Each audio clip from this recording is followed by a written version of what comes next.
الحمد لله رب العالمين والصلاة والسلام على سيد الأنبياء والمرسلين أما بعد فأعوذ بالله من الشيطان الرجيم بسم الله الرحمن الرحيم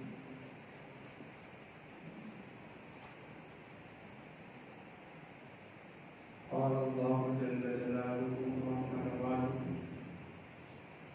محمد رسول الله والذين معه أشداء على الكفار رحماء بينهم صدق الله العظيم. وقال النبي صلى الله عليه وسلم أنا مدينة العلم وعلي بابها، أو كما قال عليه الصلاة والسلام إن الله وملائكته يصلون على النبي يا أيها الذين آمنوا صلوا عليه وسلموا تسليما. اللهم صل على سيدنا ومولانا محمد وعلى آل سيدنا ومولانا محمد وبارك وسلم عليه. تمام احباب پر پڑھی الصلاۃ والسلام علیک یا سیدی یا رسول اللہ وعلی آلک واصحابک یا سیدی یا حبیب اللہ. الصلاۃ والسلام علیک یا سیدی یا نبی اللہ وعلی آلک واصحابک یا سیدی یا نور اللہ.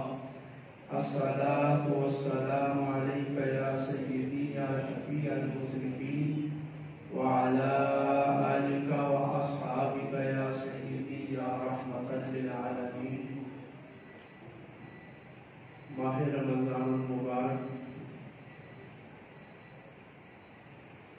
اپنے رحمتوں، برکتوں اور مغفرتوں پر مشتمل ایام اور لمحات کو سمیٹنا شروع ہو چکا ہے. مالک لم یزل ہمیں اس ماہ مبارک کی برکت عطا فرمائے. ماہ رمضان المبارک جسمانی اور بدنی قربانی کا نام ہے. اس ایک مہینے میں کبھی 29 کا ہوتا ہے، کبھی 30 کا. اللہ تعالیٰ اہل ایمان سے جسم کی، بدن کی قربانی کا تقاضا کرتا ہے. امام بہقی نے شعب الایمان میں روایت ذکر کی لکل شیء زکوٰۃ، کہ ہر چیز پر زکوٰۃ ہے. اللہ تعالیٰ نے ہر چیز پر زکوٰۃ لازم کی ہے.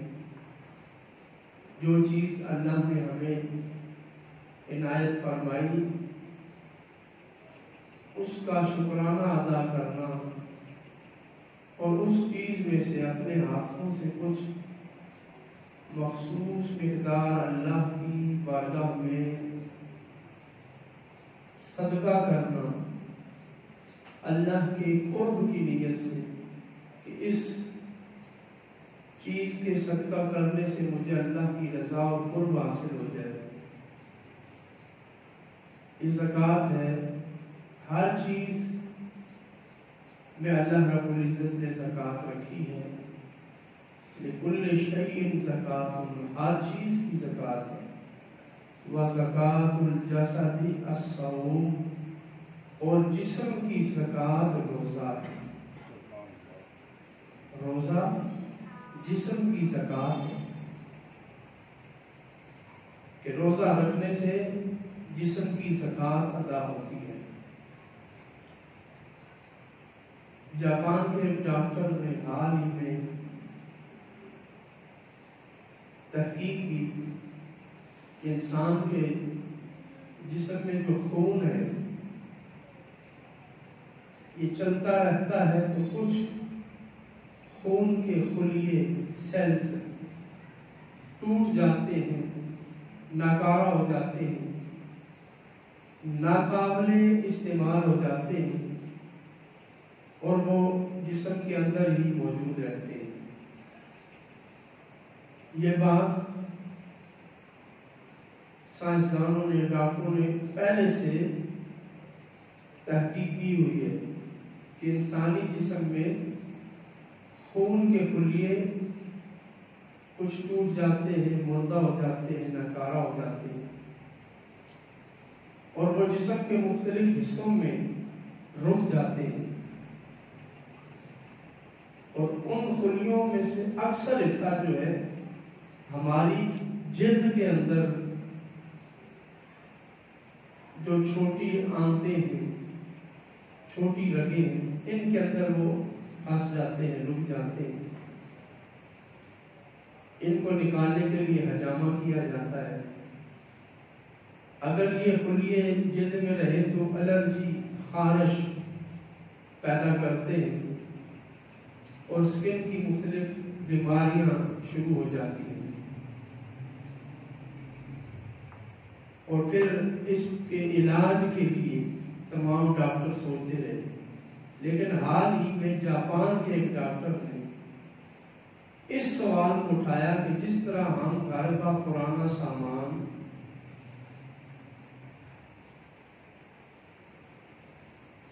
بیچ دیتے ہیں، کباڑ میں دے دیتے ہیں، یا اس کے ساتھ کوئی نئی چیزیں لگا کر اسے نیا بنا لیتے ہیں، دوبارہ استعمال میں لے آتے ہیں، ریسائیکل کرتے ہیں، تو کوئی ایسا طریقہ بھی ہو کہ جسم کے یہ خون کے خلیے جو ڈیڈ سیلز ہیں،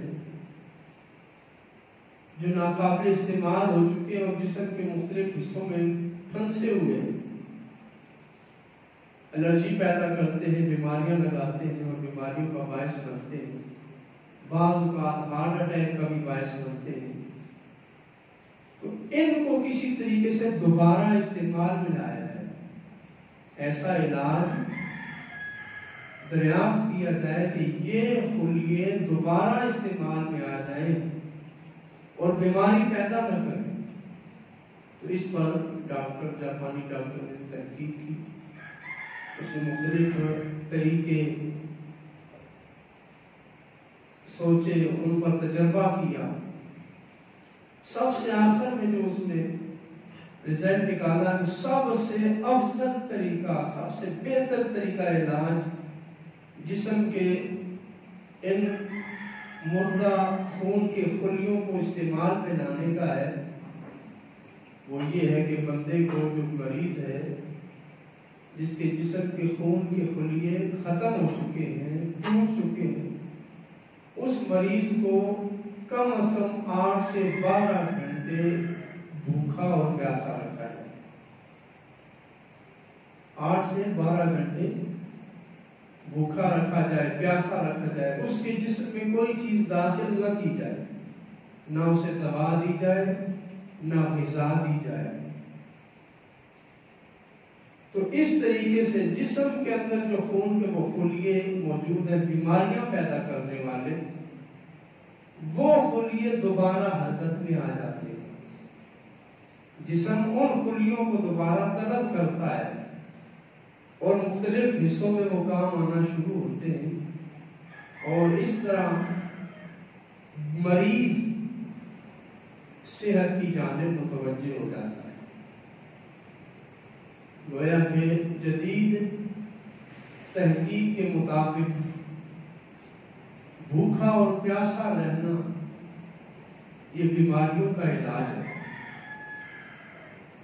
بہت ساری وبائیں، بہت ساری بیماریاں جو جسم پر اثر انداز ہوتی ہیں، ان کا علاج یہ ہے کہ انسان 8 سے 12 گھنٹے بھوکا رہے۔ آج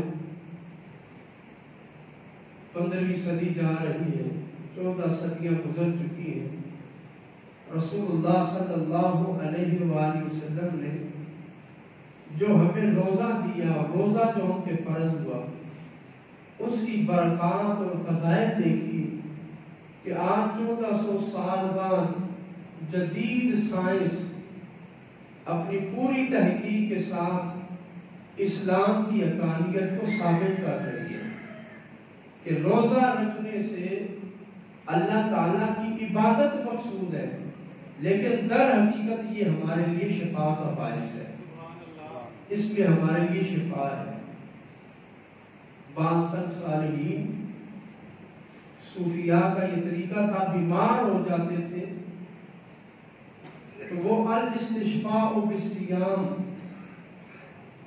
جس طرح ہم بیمار ہوتے ہیں تو شفا کے لیے، علاج کے لیے دوا لیتے ہیں، کسی بزرگ کے پاس جا کے دعا کرواتے ہیں، کسی مزار پہ حاضری دیتے ہیں، صدقہ و خیرات کرتے ہیں، یعنی شفا حاصل کرنے کے مختلف طریقے۔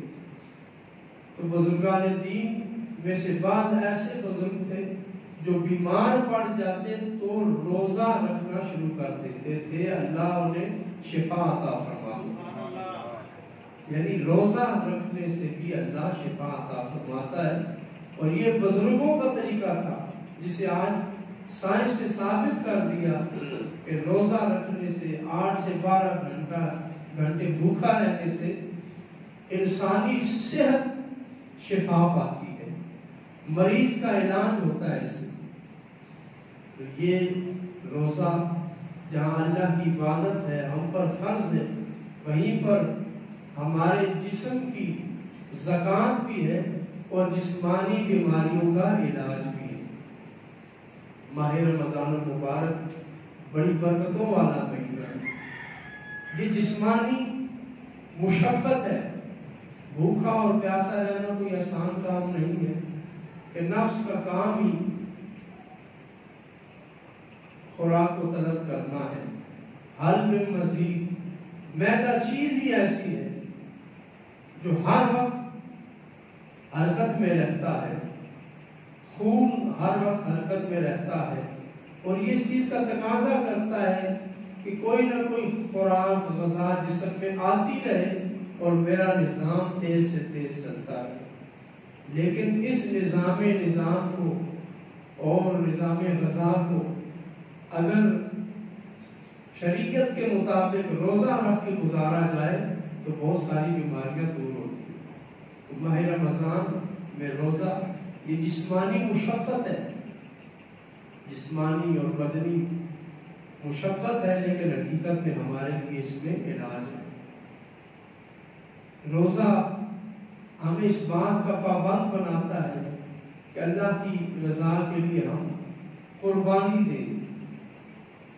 سب سے بڑی قربانی تو یہی ہے کہ بندہ پانی ہونے کے باوجود، میٹھے مشروبات ہونے کے باوجود اور انہیں استعمال کرنے پر قدرت ہونے کے باوجود بھی اللہ کی رضا کے لیے چھوڑ دیتا ہے۔ جب کھانا پینا اتنی اہم چیز جو جسمانی تقاضا ہے وہ چھوڑ دیتا ہے، تو یہ اس بات کا تقاضا کرتا ہے کہ جو چیزیں اللہ نے ہم پر حرام کی ہیں ہم ان چیزوں کو بھی چھوڑ دیں۔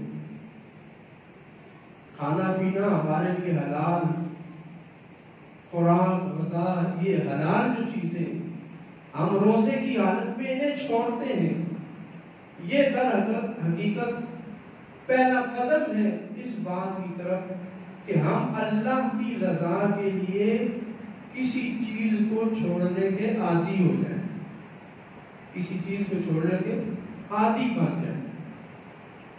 اللہ کی رضا کے لیے چھوڑنا، ترک کرنا، کسی سے لا تعلق ہونا، یہ اس روزے کا مقصود ہے۔ اگر ماہ رمضان گزر جائے اور ہم ان چیزوں کو نہ چھوڑیں جن کے چھوڑنے کا اللہ نے ہمیں حکم دیا، تو پھر اس روزے کا ہمیں کوئی فائدہ یا نتیجہ حاصل نہیں ہوا۔ جسمانی مشقت ہم نے کی، روزے رکھنے کا فرض ادا کیا، لیکن جو اس کا حقیقی ثمرہ تھا وہ حاصل نہیں ہوا۔ ماہ رمضان المبارک کس قدر مشقت کا تقاضا کرتا ہے۔ نبی علیہ الصلوۃ والسلام کی زندگی میں 2 جنگیں ایسی ہیں جو ماہ رمضان میں ہوئی۔ غزوہ بدر 17 رمضان کو ہوا، ماہ رمضان کا مہینہ تھا اور اس میں غزوہ بدر ہوا۔ اس میں آپ جانتے ہیں کہ ایک تو عرب کی تپتی دھوپ اور گرمی، اور پھر اپنے گھر سے نکل کر کھلے میدان میں دھوپ میں چلے جانا، اور حالت بھی یہ ہو کہ پہننے کے لیے لباس بھی نہ ہو اور پاؤں میں جوتا بھی نہ ہو، اور کالے سیاہ پتھر ہو، پتھریلی زمین ہو، اس پہ نکل کے کھڑا ہونا ہو، اور صرف کھڑا نہیں ہونا بلکہ دشمنوں کے ساتھ جنگ بھی کرنا۔ اتنا کٹھن مرحلہ ہے کہ صحابہ کرام رضوان اللہ تعالی علیہم اجمعین بے لباسی اور بے سامانی کے عالم میں ماہ رمضان کے مہینے میں سخت گرمی میں میدان بدر میں چلے گئے۔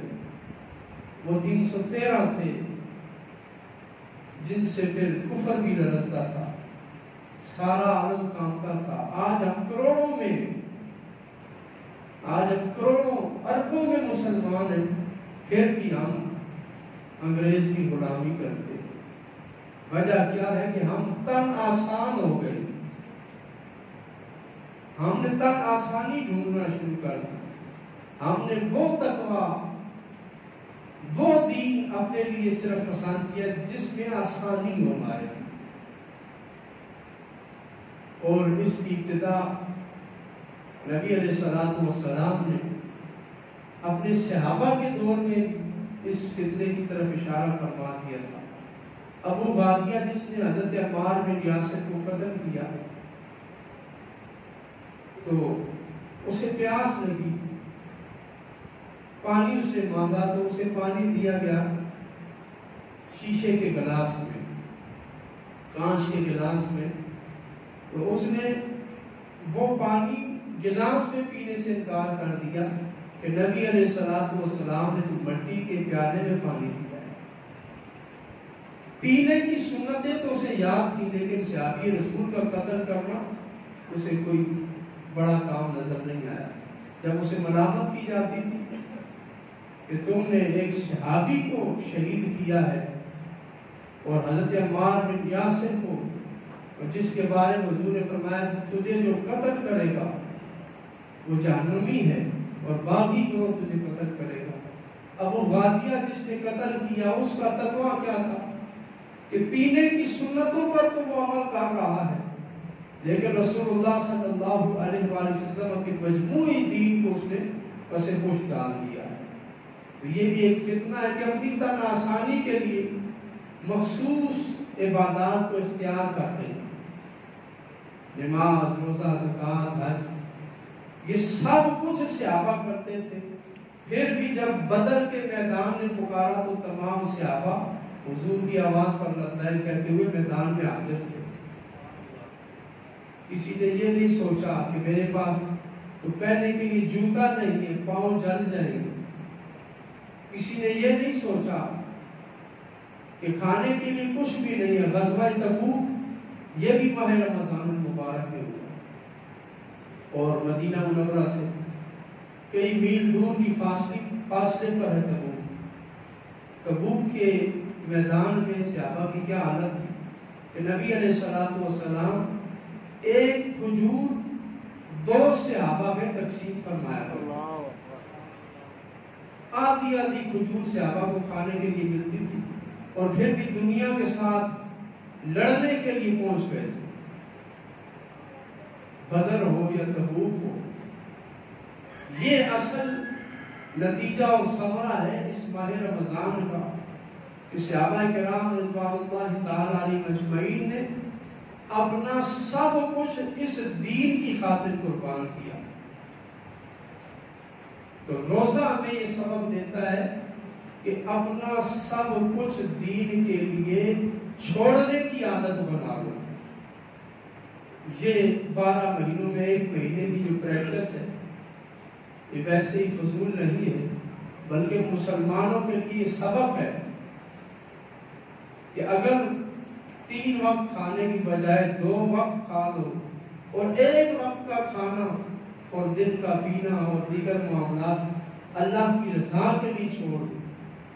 یہ چھوڑنے کی عادت بناؤ کہ اسلام تم سے بہت کچھ چھوڑنے کا تقاضا کرتا ہے،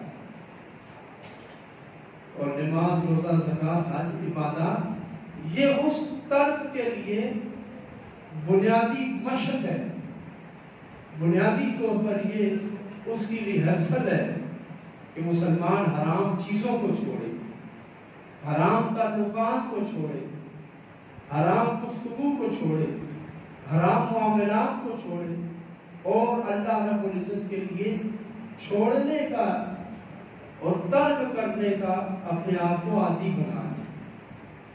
نبی علیہ الصلوۃ والسلام کہ صحابہ کرام رضوان اللہ تعالی علیہم اجمعین کی زندگیاں دیکھیں کہ اپنا سب کچھ مکہ میں چھوڑ کر مدینہ میں آ گئے، اور پھر جب مکہ فتح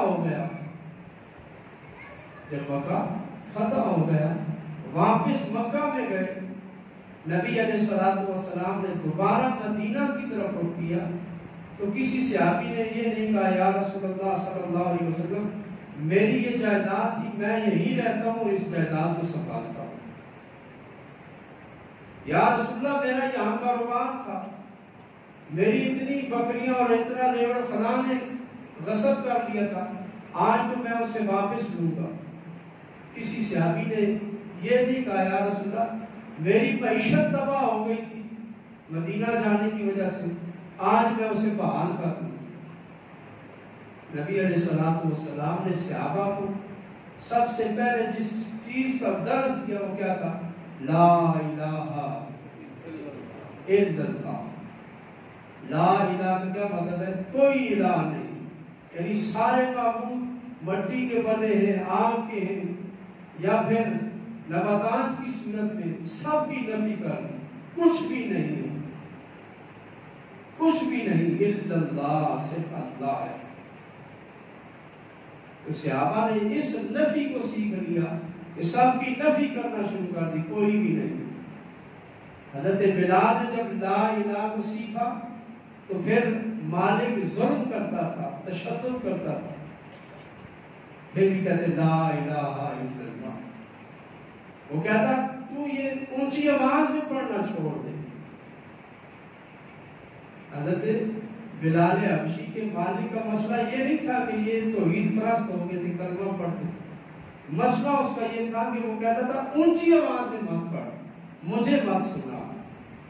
اور حضرت بلال چاہتے تو کلمہ تو پڑھ لیا تھا، مسلمان ہو گئے تھے، خاموش ہو جاتے، لیکن جو قلبی ایمان تھا اس میں حضرت بلال کو خاموش نہیں بیٹھنے دیا، بلکہ مار کھا کے بھی آپ کہہ رہے ہیں لا الہ الا اللہ، اور اس میں لذت محسوس کر رہے ہیں، زبان پر انگارے رکھے جا رہے ہیں، پھر بھی کہہ رہے ہیں لا الہ الا اللہ، کہ اللہ کے سوا کوئی معبود نہیں۔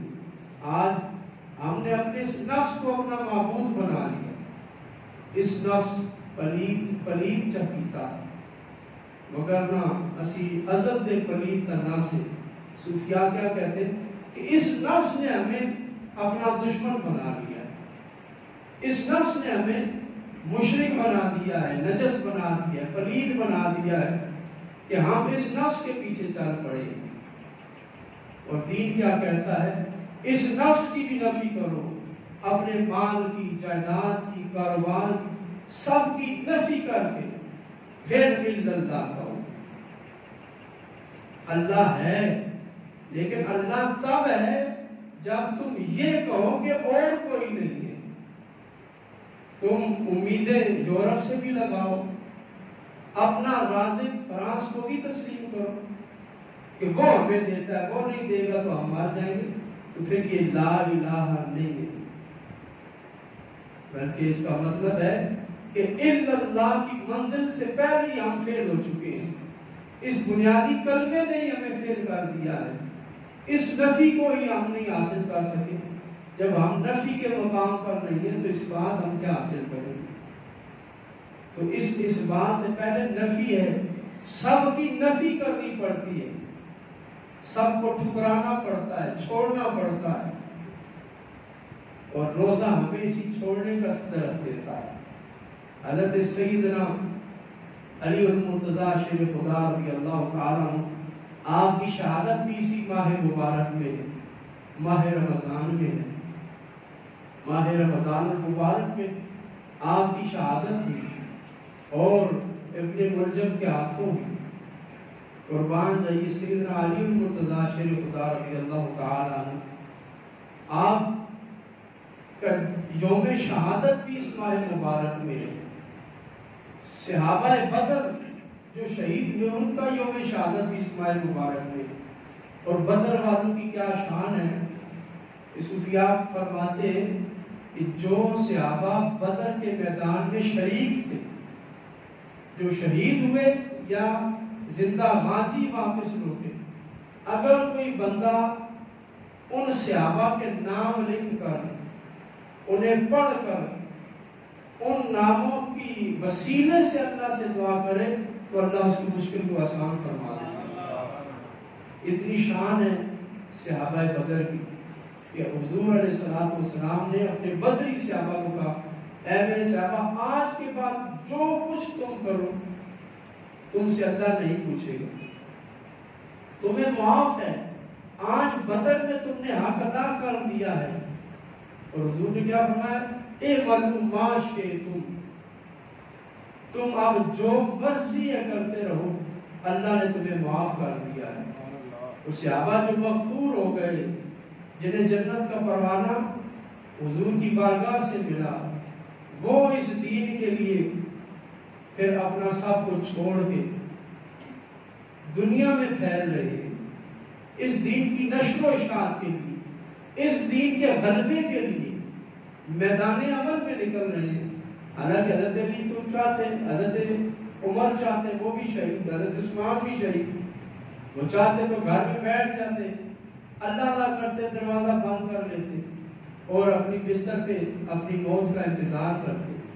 انہیں پھر ان معاملات میں، دنیا کے معاملات میں پڑھنے کی ضرورت کیا تھی؟ ان معاملات میں الجھنے کی ضرورت کیا تھی؟ کہ وہ سمجھتے تھے کہ ایمان کیا ہے۔ چو بگویم مسلمانم بلرزم کہ دانم مشکلات لا الہ الا را۔ اقبال کہتے ہیں جب میں کہتا ہوں کہ میں مسلمان ہوں تو میں لرز جاتا ہوں۔ جب میں اپنے آپ کو مسلمان کہتا ہوں کہ میں مسلمان ہوں تو مجھ پر لرزہ طاری ہو جاتا ہے، میرا جسم کانپنے لگ پڑتا ہے، اس لیے کہ دانم مشکلات لا الہ الا را، کہ میں لا الہ الا اللہ کی مشکلات کو جانتا ہوں کہ یہ کتنی مشکلات کا سبب ہے، کتنی پریشانیوں کا سبب ہے اور کتنی مصیبتوں کا یہ سبب ہے لا الہ الا اللہ پڑھنا۔ کوئی لا الہ الا اللہ پڑھے اور پھر اپنی میٹھی میٹھی زندگی گزارنے پر لگا رہے تو وہ پھر ایمان سے یقیناً محروم ہے۔ اگر کوئی ایمان کا دعویٰ کرے اور پھر وہ مشکلات سے بچا ہو، کفار کی دشمنی سے بچا ہو، دشمن کے حملوں سے بچا ہو، یہ ناممکن ہے۔ لا الہ الا اللہ یہ پڑھنا تو آسان ہے، لیکن لا الہ الا اللہ کو عمل میں لانا یہ مشکل ہے۔ صحابہ کرام رضوان اللہ تعالی علیہم اجمعین بدر کے میدان میں انہیں خوشخبری مل گئی تھی، یہ معلوم تم، ویسے تو ہر مومن اللہ کے احکام کا پابند ہے، لیکن حضور نے صحابہ کو کیا کہا، یہ معلوم تم، جو تمہارے جی میں ہے، جو تمہاری مرضی ہے وہ تم کرو۔ تمہیں اللہ نے چھوٹ دے دی ہے، لیکن وہ پھر کیا کیا، مکہ سے نکلے تھے مدینہ، حضرت علی المرتضیٰ شیر خدا رضی اللہ تعالیٰ عنہ نے اس مدینہ کو بھی چھوڑا اور کوفہ میں جا کے دارالحکومت قائم کیا۔ حضرت علی نے کوفہ میں جا کر، آپ کی شہادت کوفہ کی جامع مسجد میں ہوئی، اس لیے ہوئی کہ آپ نے مدینہ منورہ سے دارالخلافہ، دارالحکومت تبدیل کر دیا اور کوفہ چلے گئے۔ کہ کوفہ بنیادی طور پر اس وقت کے لحاظ سے مسلمانوں میں دین کی نشر و اشاعت کے لیے وہاں اسلام کی زیادہ ضرورت ہے، اور کوفہ میں رہ کر ہم دنیا میں اسلام کا فریضہ لہرا سکتے ہیں۔ پھر کوفہ سے شام میں دارالحکومت منتقل ہوا، تو یہ اسلام جو ہے یہ مسلمان کو کسی ایک جگہ بیٹھنے نہیں دیتا، اور نہ ہی مسلمان کسی ایک جگہ بیٹھنے ہے۔ اقبال نے کیا کہا، تو شاہی ہے بسیرا کر پہاڑوں کی چٹانوں پر، اور دوسری جگہ فرمایا کہ شاہی بناتا نہیں آشیانہ، کہ شاہین کا یہ کام نہیں ہے کہ وہ اپنے لیے کوئی ٹھکانہ بنا کے بیٹھ جائے کہ یہ میرا ٹھکانہ ہے۔ شاہین سے مراد بندہ مومن ہے، کہ مومن کا کوئی مخصوص ٹھکانہ نہیں ہے، بلکہ اس کا وہی ٹھکانہ ہے جہاں سے دین لے جائے۔ ایک صحابی رسول جب سمندر کے قریب پہنچے اسلام کا پیغام لے کر، بیمار ہوئے، تو اللہ رب العزت کی بارگاہ میں یہ التجا کرنے لگے، اے مالک و مولا، اگر یہ تیرا پانی مجھے نہ روکتا، اگر میرے پاس یہ پانی عبور کرنے کی طاقت ہوتی تو میں اس پانی کے پار بھی جاتا اور دنیا بھر کے مسلمانوں کو توحید پر لے آتا اور تیری عبادت کا پابند بنا دیتا۔ یہاں تک تو میرے طاقت اور قوت میں تھا، لیکن اس سے آگے میری قوت میں نہیں۔ تو دین کی حمایت اور دین کے غلبے کے لیے کوشش کرنا یہ بنیادی طور پر ہمارا فریضہ ہے، اور اس کے لیے اللہ رب العزت نے ہمیں دنیا میں بھیجا۔ کنتم خیر امۃ اخرجت للناس تأمرون بالمعروف وتنہون عن المنکر، کہ تم افضل امت ہو۔ اللہ نے کیا فرمایا، تم افضل امت ہو، تمہیں ہم اس لیے لائے للناس، لوگوں کے لیے، کہ اس دین کو لوگوں پر غالب کر دو۔ تأمرون بالمعروف، تم نیکی کا حکم دو، وتنہون عن المنکر، اور تم برائی سے روکو۔ نیکی کا حکم دینا اور برائی سے روکنا یہ ہمیں لانے کا مقصد ہے، وگرنہ محض عبادت میں ہی لگے رہنا، محض اطاعت اور ریاضت کو ہی اپنا وتیرہ بنا لینا اور سر کو جھکا کر خانقاہ میں بیٹھ جانا، یہ تو فرشتے بھی اللہ کے بڑے ہیں، ان سے وہ یہ کام لے سکتا ہے۔ اسی لیے فرشتوں نے کہا تھا، اے مالک، کہ ہم تیری عبادت کرتے ہیں، ہم تیری اطاعت کرتے ہیں، تو اس کو لا رہا ہے جو دنیا میں خون بہائے گا۔ فرشتوں نے بنیادی طور پر صحیح سوال اٹھایا کہ اے مالک و مولا، تو جو دین دے گا، اس دین کی خاطر تو خون ریزی ہوگی، خون بہے گا۔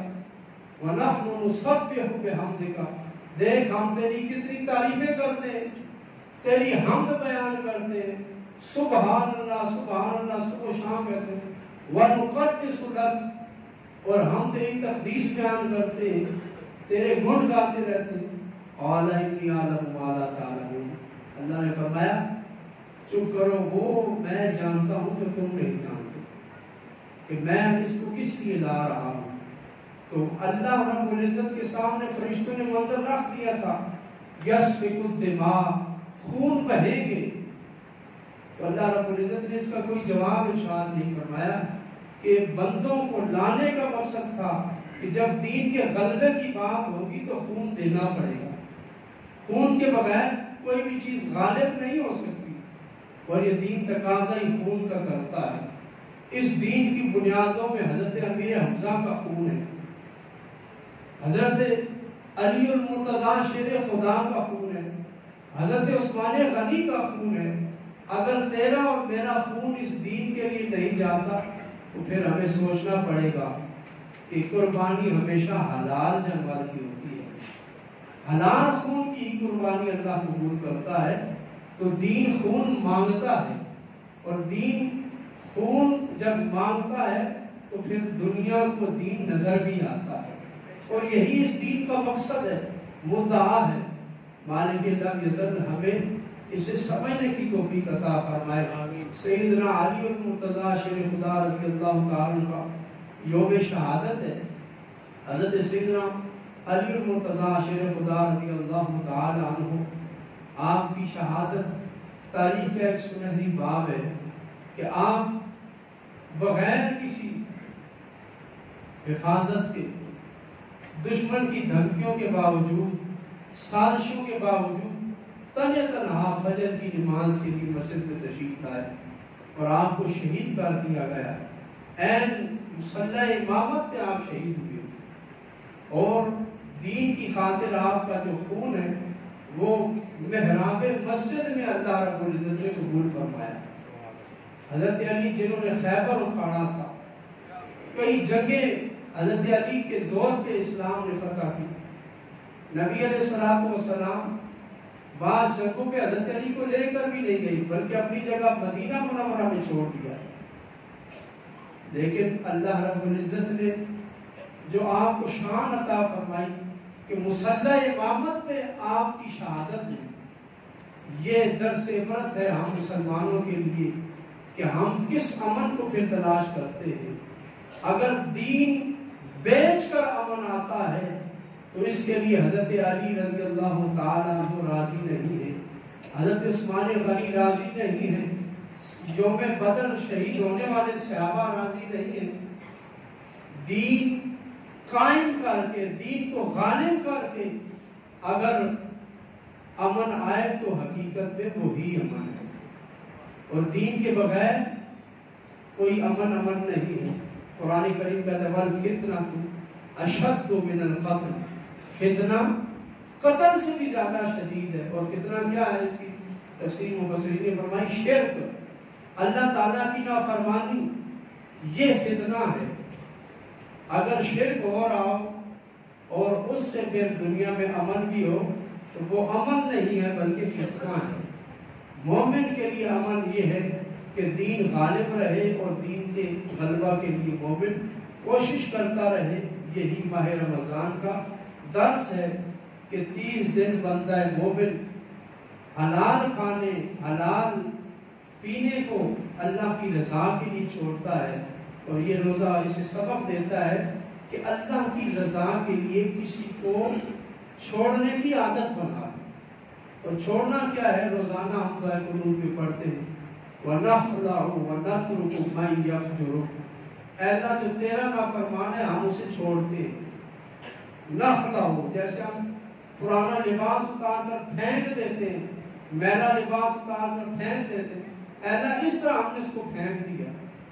نَتْرُكُ، ہم نے چھوڑ دیا مَنْ يَفْجُرُ، جو تیرا نافرمان ہے، جو تیرا نافرمان ہے۔